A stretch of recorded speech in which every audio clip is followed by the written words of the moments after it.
Hello everybody, Galen Gilmore here. The International Space Station orbits the Earth faster than a bullet at 15,500 miles per hour. This is so fast that it can orbit the entire Earth in just 90 minutes. But what is this arbitrary speed? Why does it orbit so fast? Well, I'm here to break it down for you and teach you a little bit about orbital mechanics. The first question we have to ask is, why is it orbiting so fast? Wouldn't it be easier to manage if it orbited the Earth slower?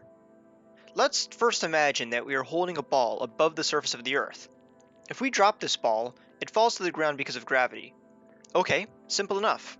Let's take it higher this time, let's say to the height of Mount Everest. If we drop the ball again, it falls pretty much the exact same way due to gravity, just a fraction of a percent slower. Now let's take our ball up to the altitude of the ISS, 254 miles above the Earth.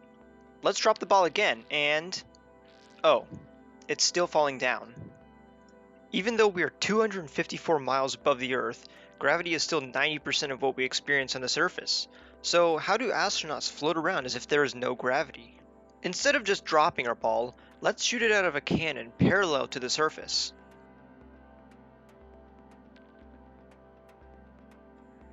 You can see that every time we increase the speed of our ball, it travels further and further relative to the ground.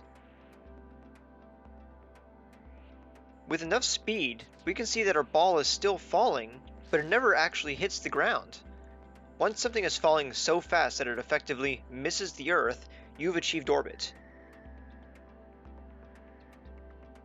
In a more technical sense, orbit can be described as when the centripetal force is equal to the gravitational force.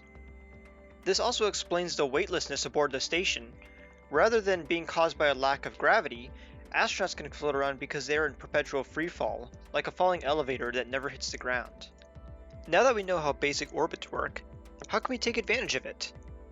If you've ever seen pictures like this one, you know that rockets don't usually go straight up, but instead they start curving over.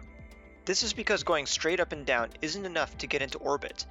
Instead, they must also move horizontally to gain the momentum they need, like the ball shot out from the cannon.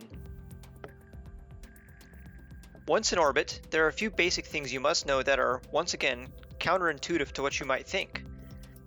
In space, the further you are from the thing you are orbiting, the slower you will travel.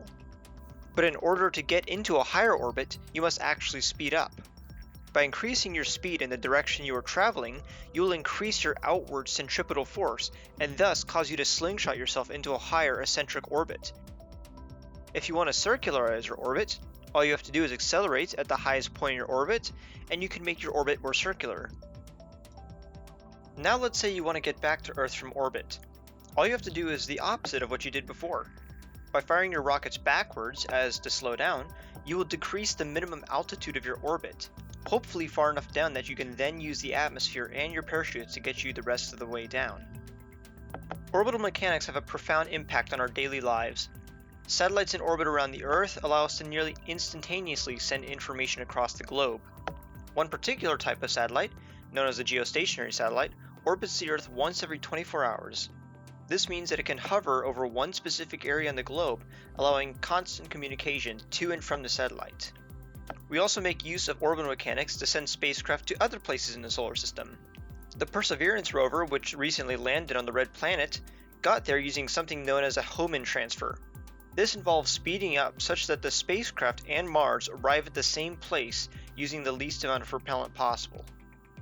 Ever since I became interested in spaceflight, I took a liking to the complexities and counterintuitiveness of orbital mechanics. Since becoming interested, I practiced my skills in spaceflight simulators, learned the equations and physics of it, and even started programming my own game using realistic orbital physics. But I believe that I can use my skills and knowledge in the real world. That's why I plan to get a degree in aerospace engineering, then use my degree by working for a commercial or government space agency such as NASA or SpaceX. And with the rise of a new space race, they'll need all the help they can get. Thank you for watching, and I will see you in the next video.